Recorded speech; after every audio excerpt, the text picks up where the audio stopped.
que Jésus a déjà pété sa coche? Et moi, la première fois que j'ai entendu ça, j'en revenais pas. Ça m'a comme aidé à calmer mon soi parfaite. T'sais. Je me suis dit, si Jésus pète sa coche, je dois avoir le droit moi aussi. T'sais. Puis là, je me suis dit, c'est peut-être pas vrai cette histoire-là en même temps. Là, si on se fie au jeu du téléphone 5 minutes après, l'histoire est complètement déformée. Fait que là, imagine après 2000 ans, là, ça se peut que ça allait changer. Puis en même temps, je me dis, c'est sûr que 13 gars assis autour d'une table à boire du vin, ça se peut en même temps que la gestion émotionnelle n'était pas parfaite. T'sais. Même encore aujourd'hui, ça ne l'est pas toujours. Donc, là, je me suis dit, c'est un sujet super intéressant quand même de parler de pétage de coche. Puis je me suis dit, est-ce que vous autres, vous en connaissez du monde qui pète leur coche? Ou peut-être vous en êtes un aussi, un péteur de coche, tu sais. Puis, moi, j'en connais une, hein? Vraiment, c'est ça. Je la vois tous les matins dans mon miroir, puis j'apprends à vivre avec. C'est pas toujours facile. Mais quand j'ai fait mon cours en coaching, je me suis dit, comment ça se fait que quelqu'un qui déteste les conflits, moi, en l'occurrence moi, se retrouve toujours dans des conflits. C'est un petit peu spécial. Tu sais, tu es là, tu passes ton temps à vouloir éviter ça. Tu t'assures toujours avec les autres, ça va, t'es-tu correct, t'es-tu fâché, je peux-tu faire quelque chose pour t'aider? Tu sais, t'es comme vraiment intense à vouloir éviter toutes les émotions négatives. Tu veux pas ressentir ça. Puis au final, tu te retrouves toujours dans des situations conflictuelles. Et là, quand ma prof elle a parlé du côté passif-agressif, j'ai vu le truc. Parce que quelqu'un qui a une attitude comme ça là, dans le passif-agressif, c'est que tu refoules puis tu fais du déni sur tes émotions. Et moi, je me suis vue là-dedans. Je me suis vue dans pas vouloir déranger, dans vouloir être aimée, dans vouloir que tout soit parfait. Donc, quand il y a des situations qui ne me conviennent pas tant que ça, je ne vais pas toujours l'exprimer. Ou sinon, je vais finir par l'exprimer tout croche. Fait que c'est ça qui arrive quand tu imploses. Okay? Mettons, il arrive une situation, tu n'es pas trop d'accord, tu le dis pas, tu ravales, tu mets ça en dessous du tapis comme la poussière, ça a de l'air beau à l'extérieur, mais c'est en train de pourrir à l'intérieur. Fait que t'imploses. T'arrives à une autre situation, t'imploses. T'imploses jusqu'à temps que ça soit ici, puis PAM! À un moment donné, le volcan, toi. Puis le volcan, il arrive toujours quand ça n'a pas rapport. Hein? Avez-vous des situations comme ça où quelqu'un pète sa coche, puis tu dis, mais voyons donc, elle pète sa coche pour ça, ça n'a pas rapport. Tu sais, genre, dans le quotidien, tu es avec tes enfants, puis là, ils n'ont pas ramassé leurs souliers, puis ils ont laissé traîner, puis ils ont étiré, puis là, tu leur dis dépêche, puis là, c'est long, puis là, toute la journée, puis là, tu es allé au bureau, puis là, tu as tout implosé ça, puis à la fin, ton enfant, tu lui demandes de mettre les ustensiles, puis il met la mauvaise fourchette. Tu sais, on s'entend-tu manger avec une mauvaise fourchette? C'est pas le fun. Puis là, vous allez me dire, mais veux-tu bien me dire pourquoi tu as des bonnes puis des mauvaises fourchettes chez vous? Bien ça, vous irez voir mon autre vidéo qui parle de mon poncho. Ça va tout expliquer pourquoi j'ai encore des fourchettes que je n'aime pas chez nous et je m'engage de les sortir. Mais donc, si ton fils met la mauvaise fourchette sur la table et toi, t'exploses, lui, il enregistre dans sa tête là, que soit ma mère est folle ou soit les fourchettes, c'est bien important. T'sais. Mais c'est juste pour dire que quand les gens explosent comme ça, des fois, toi, tu as l'impression que ça n'a pas rapport. Mais il faut avoir quand même beaucoup d'empathie parce que c'est des gens qui font du passif-agressif. Fait que l'agressif, c'est quand tu vomis ton émotion parce que tu l'as vraiment pas géré. Mais dans les deux cas, c'est pas optimal là, comme gestion émotionnelle, pas pantoute. Puis là, j'ai une petite histoire. Puis là, je peux pas croire que je vais la raconter, mais comme j'ai pas encore 4 millions d'auditoires sur YouTube, je vais me permettre de la mettre. Moi, je suis déjà allée en voyage, dans un contexte complètement paradisiaque. OK? La beach, la décapotable, pas d'enfants, juste en amoureux, on s'en va en voyage. Tu sais, là, vraiment, là, sur papier, là, tout est parfait. Mais c'est pas vrai que tout est parfait. Parce que ça a commencé déjà au choix de la destination, qui ne me convenait pas. C'était pas là où je voulais aller. mais parce qu'on avait un budget, parce qu'on ne voulait pas aller dans des destinations qu'on était allé avec d'autres, puis avec toutes sortes de paramètres, j'ai fini par faire « OK, ça va être correct ». Puis avec mon mental qui dit « Mais là, tu vas quand même pas chialer, là, tu t'en vas à Barcelone, là, tu vas quand même pas faire une crise parce que c'est pas là que tu vas aller. » Fait que tu le dis pas. Puis là, quand tu le dis pas, ben, c'est que tu l'accumules. Puis là, cette chose-là, c'est correct. Mais là, après ça, tu arrives là-bas puis tu peux aller voir un beau musée. Mais là, tu ne l'as pas exprimé parce que tu ne veux pas être chiante, tu comprends? Tu as déjà choisi un musée, tu ne veux pas aller en voir un deuxième. Fait que tu le dis pas. Puis là, le troisième jour, finalement, toi, tu arrives devant un magasin puis tu as le goût de faire un peu de shopping, mais c'était pas ça qui était ça, de supposer. Fait que là, tu veux être fine puis tu veux pas être chiante. Fait que là, tu le dis pas. Fait que ce qui arrive, c'est que tu gères pas ton besoin, tu gères pas ton émotion, tu l'exprimes pas au fur et à mesure, t'imploses. Puis là, quand tu arrives sur le bord de la beach, le soir, il fait beau, tout est romantique, tout est parfait. Mais à l'intérieur de toi, tu as un petit volcan intérieur que l'autre personne en face n'est pas au courant. Comme un iceberg, là, tu le vois pas. Là. Puis là, tu as ton petit volcan. Et là, tu prends un verre de vin. Et c'est là que je me dis, ça doit être la faute du vin. Parce que clairement, Jésus qui transformait l'eau en vin puis qui pétait sa couche, moi, je mets ça, c'est la faute du vin, évidemment. Mais sans farce, avec le vin, tu as moins d'inhibition. Fait que c'est comme si ton filtre, il part. Fait que tu n'as pas une meilleure gestion émotionnelle. C'est juste que tu n'as plus ton filtre qui dit, ben non, je le dirai pas. Ton côté passif qui dit, ferme-la pour pas créer de malaise, pour pas créer de chicane, parce que tu n'as pas appris à dire ton émotion. Mais là, tu es dans un contexte paradisiaque. Et là, il arrive une situation pas rapport. Et toi, boum! Le volcan explose. Et là, la personne en face, elle ne comprend pas. Je ne sais pas si ça va déjà arriver, là. Tu es avec quelqu'un, la personne explose pour quelque chose, et toi, dans ton jugement, tu fais « Es-tu vraiment en train de péter sa couche pour ça? » Sérieusement. Mettons, genre, il n'y a plus de patata brava sur le menu.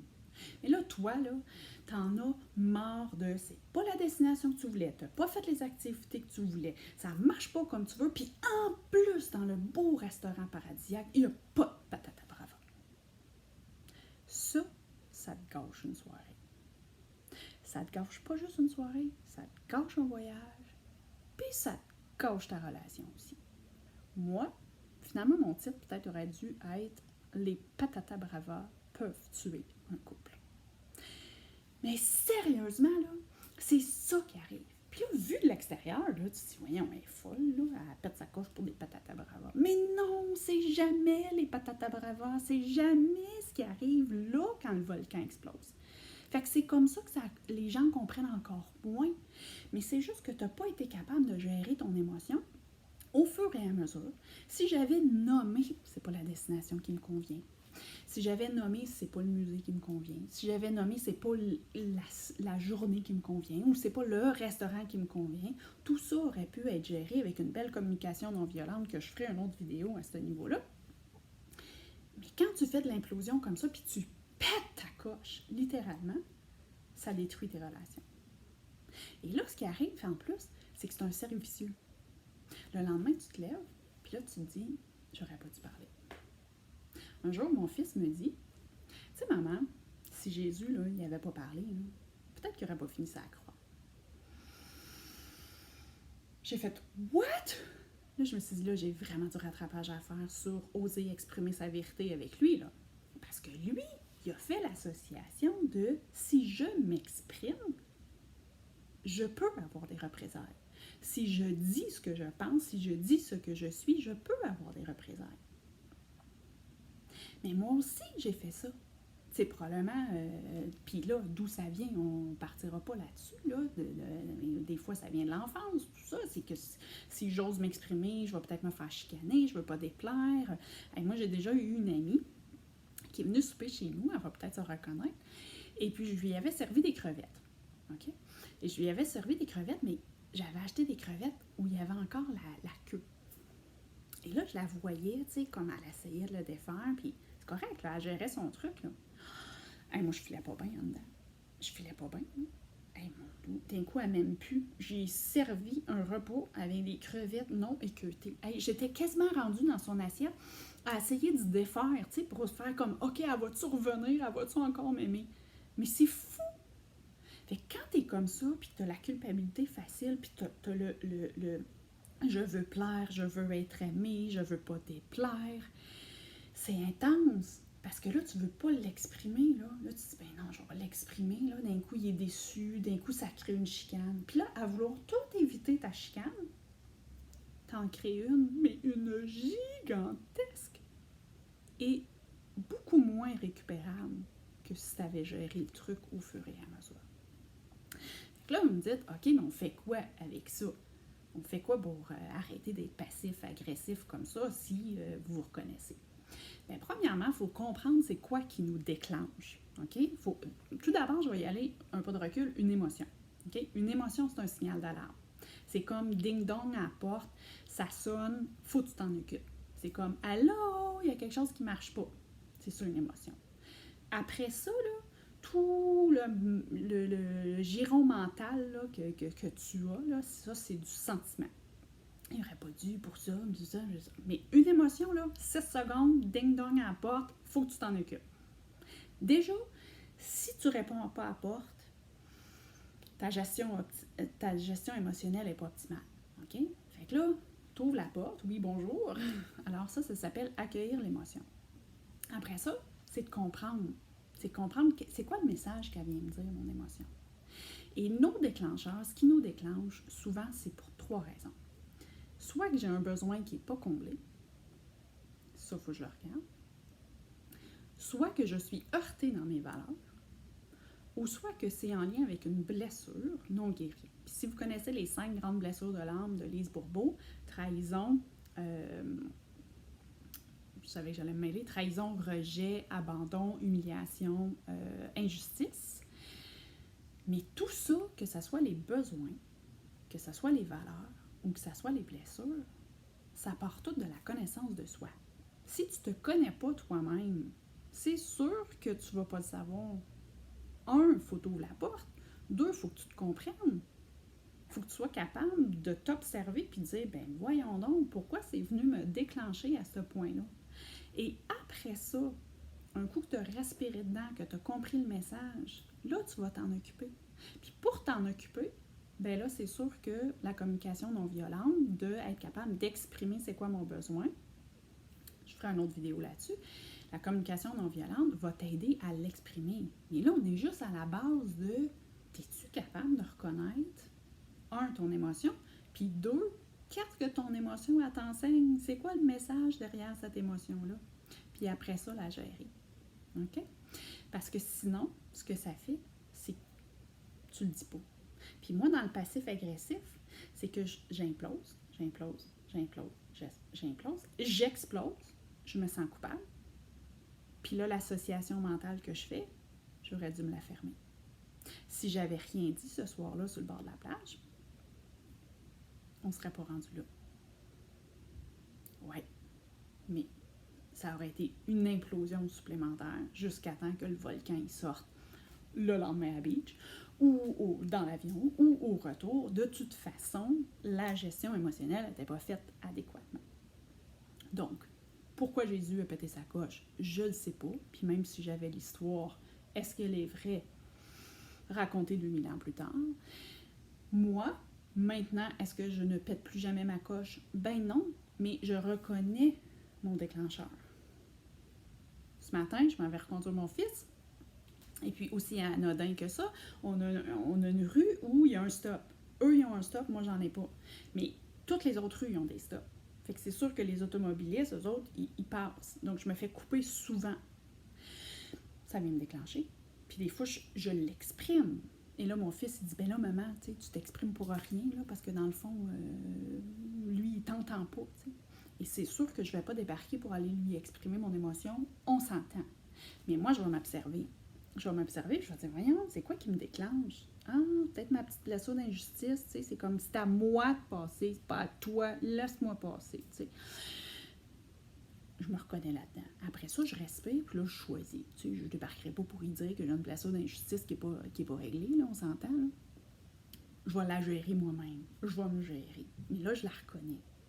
Puis, mais dans un autre contexte, c'est quelqu'un avec qui je travaille, ou c'est mon conjoint, ou c'est mon fils, ou c'est mon père, ou c'est ma soeur, ou c'est ma cousine, peu importe, et que je veux entretenir de belles relations interpersonnelles, bien, je dois comprendre que si j'implose pour éviter la chicane, puis qu'au final, j'explose comme un volcan et que c'est complètement dévastateur dans la relation, je m'aide pas.